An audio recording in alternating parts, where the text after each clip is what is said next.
சிந்தனைத்துடையார் சிந்தனை ஒன்றுடையார் என்ற பாடிய பாரதியோ 10 மொழிகள் நடிகராம்.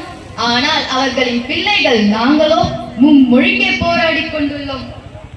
அண்டை மாநிலத்தில் ஹிந்தி மொழியும் இருக்கின்றது, தாய்மொழியும் இருக்கின்றது. பல மொழி திறன் என்பது மனிதனின் அறிவை வளரச் செய்யுமே தவிர மங்கச் செய்யாது. ஆண்டுகளோ 77. கன பொழுதில் காணாமல் போயின. 5 ஆண்டு திட்டங்கள் பல பார்த்தோம். பசுமை புரட்சிகளை செய்து மகிழ்ந்தோம். அணைகள் பல கட்டி மகிழ்ந்தோம். ஆலைகளும் சோலைகளும் கண்டு வியந்தோம். விஞ்ஞான வளர்ச்சி விண்ணை தொட்டோம். ஆனால் மெய்ஞான வளர்ச்சி கூறி திளைத்தோம். தேசிய ஒற்றுமை என்போம், வேற்றுமையில் ஒற்றுமை கண்டோம். காலங்கள் மாறின, காட்சிகளும் மாறின. அண்டை மாநிலங்கள் சண்டை மாநிலங்கள் ஆயின.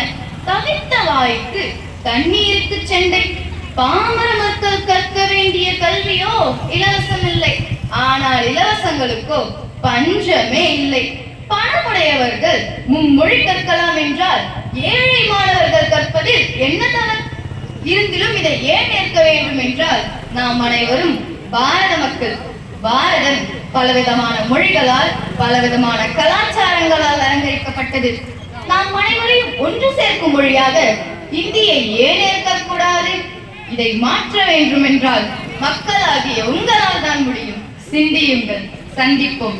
என் உரையை பொறுமை காத்து கேட்ட அனைவருக்கும் என் நெஞ்சார்ந்த நன்றிகள். பேச வாய்ப்பளித்தமைக்கு நன்றி கூறி விடைபெறுகிறேன். நன்றி, வணக்கம்.